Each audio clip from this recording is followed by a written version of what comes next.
we'll be doing microscopic anatomy of ovary. Microscopic anatomy of ovary बहुत ही important है. Human ovary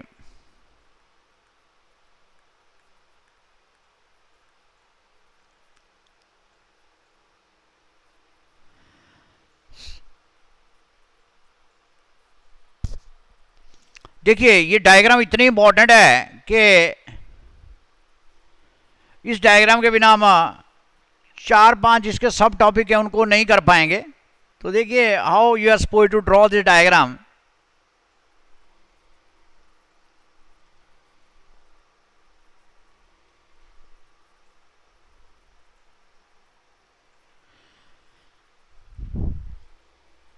in this way हम एक line ने draw किया जिसको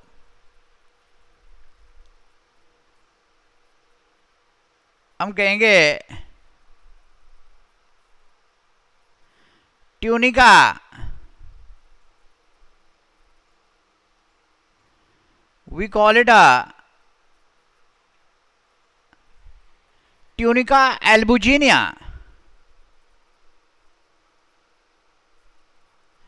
एल्बुजिनिया इस शब्द में यही तो स्किल है. डायग्राम आएगी तो सब कुछ आएगा. Tunica albuginea and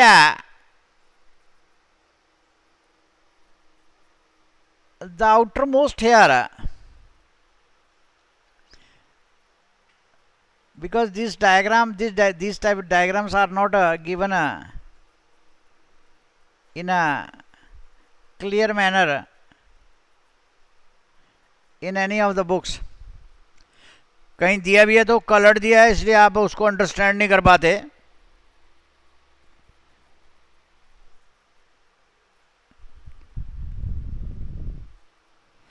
This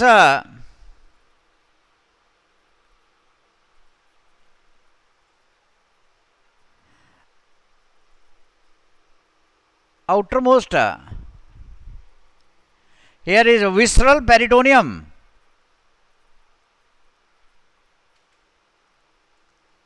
Visceral peritoneum.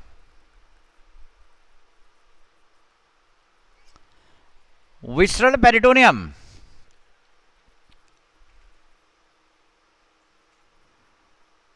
And here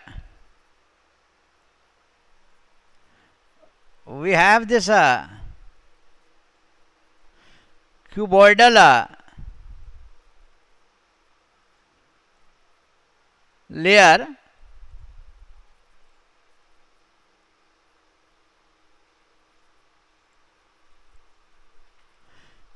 Cuboidal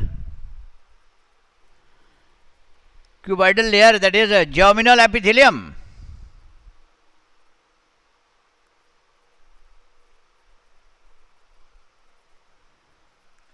Germinal epithelium. Germinal epithelium.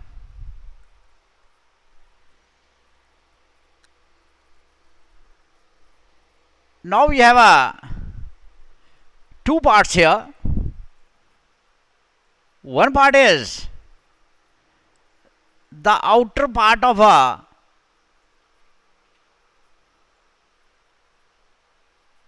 ovary and other is middle part of the ovary. Outer part of the ovary and middle part of the ovary. Outer part is we call it the ovarian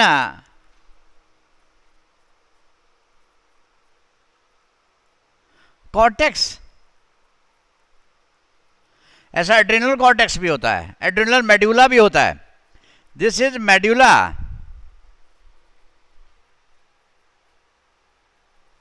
one is the cortex and other is medulla. मैं आपको ये slow इसलिए बता रहा हूं कि आप ये आपके ब्रेन में बहुत अच्छी तरह ये एंटर कर जाए. ये मेडुला आ गया, ओवरियन मेडुला। बाहर वाला कॉर्टेक्स है, अंदर वाला मेडुला है।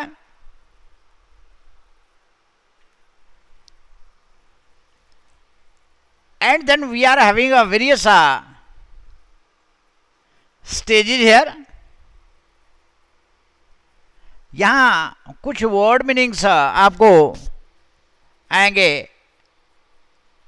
कि फॉलिकल्स, कॉर्पस, ल्यूटियम, एल्बिकन्स। तो ये वर्ड मीनिंग जैसे हम करते हैं वो आपको आने चाहिए। कि यहाँ लिख देता हूँ मैं, कॉर्पस। कॉर्पस और कॉर्पोरा होता है body. Lutea, lutea is yellow. Albino, Elby, Elby is white. Anyway, now this part of ovary, I told you yesterday, this is known as mesovarium.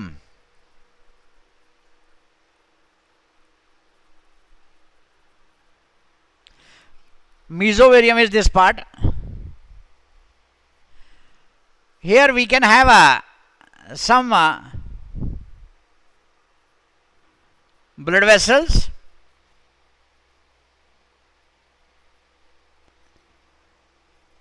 And now we'll be doing various stages of very important. This is the most important diagram in this chapter. Now just have a look what happens here.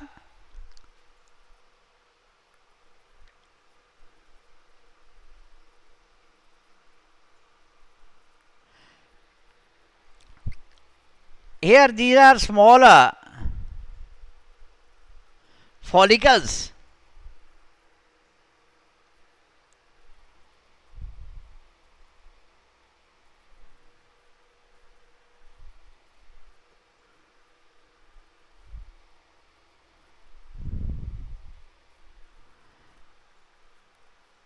ये follicles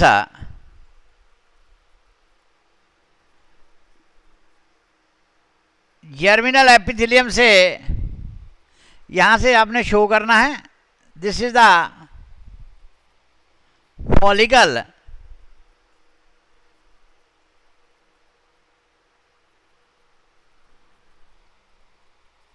this is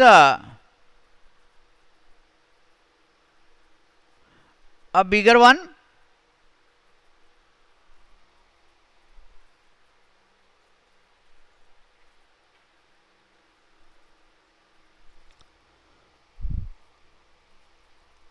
This is a bigger one.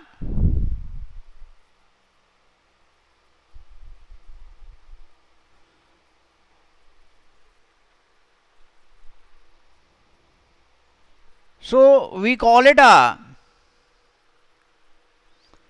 हम इसको यहां से शुरू करते हैं।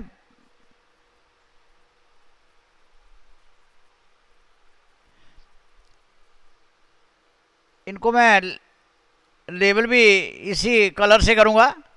ये primary follicle आ गए, primary follicle. one question will definitely come from this part. This is secondary follicle.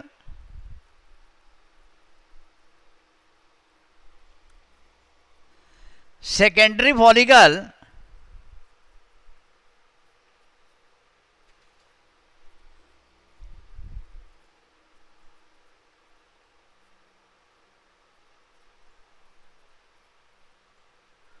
it is like this. Then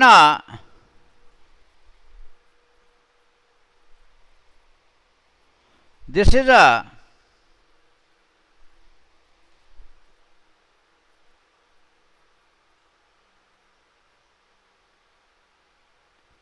next is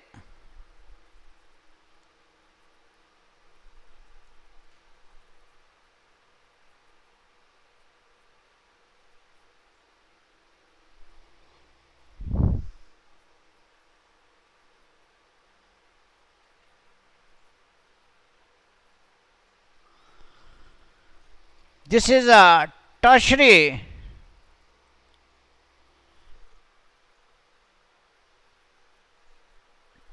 follicle. Tertiary follicle, इसमें एक कैविटी शो कर रहा है, ये एंट्रम,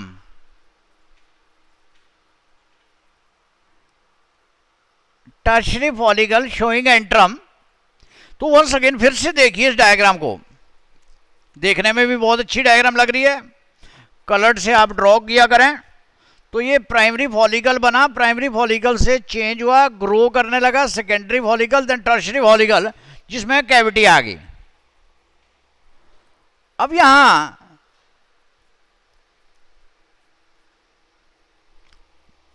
इस जगह पे एक थोड़ा बड़ा बनाना पड़ेगा, तो हम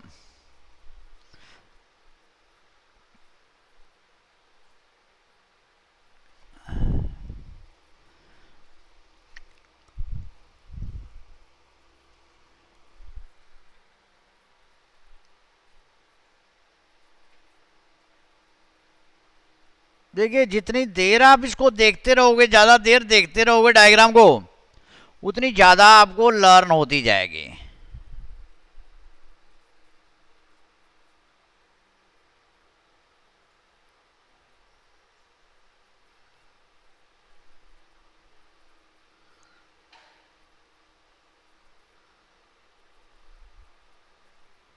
ये देखिए, ये नेक्स्ट स्टेज आ गई,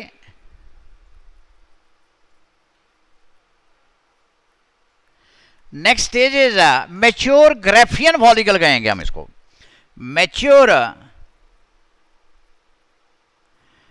ग्रेफियन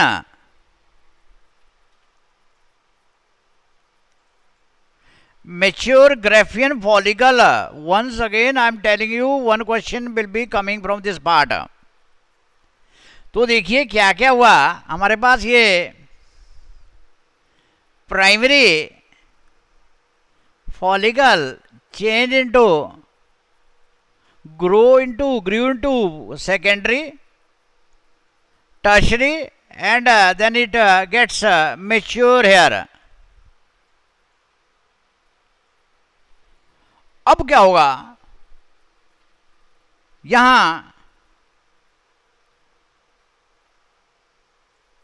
हम एक पार्ट करेंगे कि ये जो ग्रेफियन फॉलिकल है,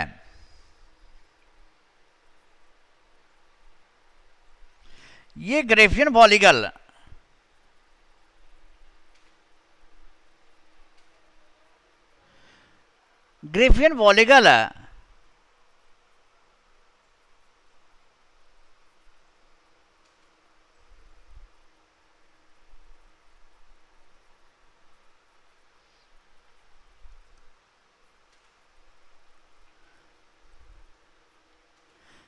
मैं इसको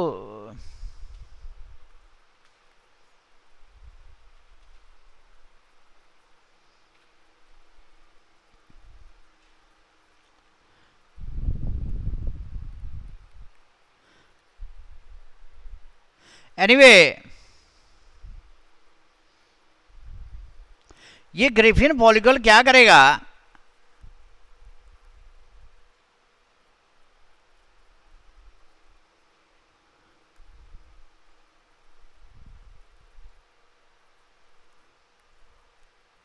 ये यहां से रप्चर हो जाएगा, और रप्चर हो गए, ये बीच वाला जो पार्ट था, ये वाला, ये बाहर आ जाएगा, ये जो बीच वाला पार्ट था ये बाहर आ जाएगा, ये बीच वाला पार्ट ये था बच्चे।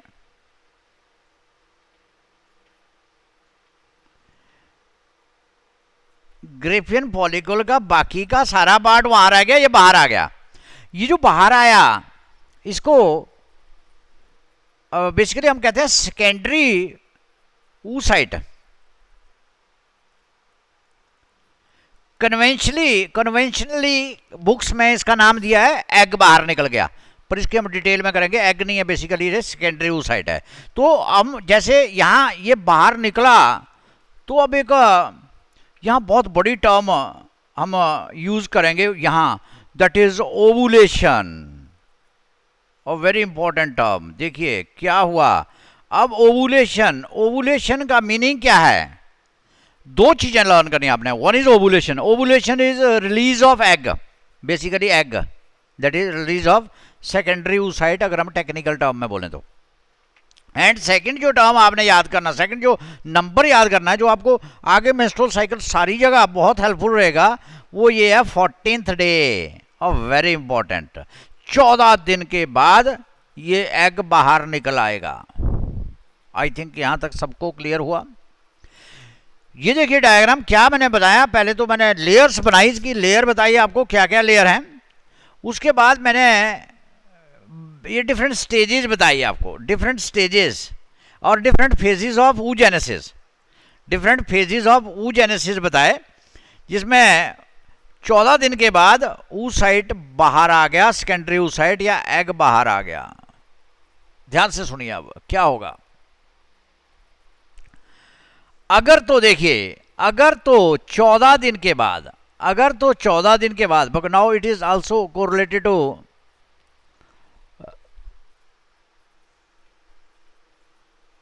This menstrual cycle. अगर तो 14 दिन के बाद इस एग को, सेकेंडरी oocyte को स्पर्म मिल गया तो ठीक है। उससे पहले एक स्टेज और, कि ये लिखा हम करेंगे रप्चर्ड ग्रेफियन फॉलिकल, इसको कहेंगे रप्चर्ड, GF लिखा, Graafian follicle, ruptured Graafian follicle. अब ये रप्चर्ड हुआ, इसका जो बाहर वाला शेल है, ये बाहर वाला जो पार्ट था,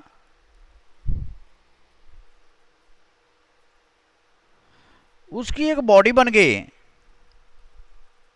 उसकी एक बॉडी बन गई, जिसको मैं बिल्कुल अलग मार्कर से मार्क करूंगा।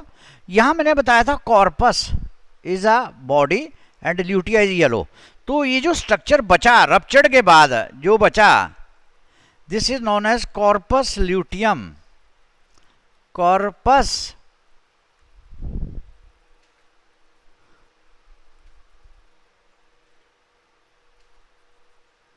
कॉर्पस बॉडी ल्यूटियम, ये वाली कॉर्पस बॉडी, कॉर्पस ल्यूटियम बन गया है। This is most important part in this, that this corpus luteum is endocrine part of ovary, endocrine, or we can say temporary endocrine part of ovary. This corpus luteum is temporary endocrine part because ये अब क्या करेगा, ये एक hormone secrete करेगा। यहां साथ साथ ही हम करेंगे ताकि आपको याद रहे। ये एक हार्मोन सिक्रीट करेगा, और वो हार्मोन जो सिक्रीट करेगा, उस हार्मोन का नाम है प्रोजेस्टेरॉन, प्रोजेस्टेरॉन। ये डायग्राम इटसेल्फ इतनी इंपॉर्टेंट है और सिग्निफिकेंट है कि इसमें सब चीज़ें आपको कवर हो जाएंगी। ये देखिए कॉर्पस प्रोजेस्टेरॉन बन गई। अब अगर तो ये एग फर्टिलाइज हो गया स्पर्म से, फिर तो ये मेंटेन द प्रेगनेंसी, ये प्रोजेस्टेरॉन मेंटेन करेगा, ये आगे कोई स्टेज नहीं होने देगा। लेकिन अगर उस एग को स्पर्म नहीं मिला, क्योंकि हर बार तो मिलेगा नहीं स्पर्म, तो उस केस में ये जो कॉर्पस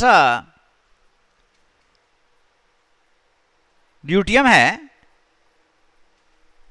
ये corpus luteum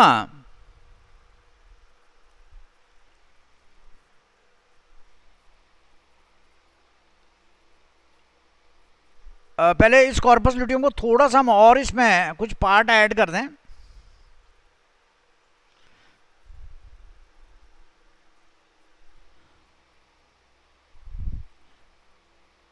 that is here we have blood clots. मैं इसको अलग से ड्रॉ कर दूंगा, चलो डायग्राम. तो अगर तो इसको नहीं मिला तो ये कॉर्पस ल्यूटियम पूरे का पूरा डीजेनरेट कर जाएगा इनटू अनदर बॉडी, जिसको हम कहेंगे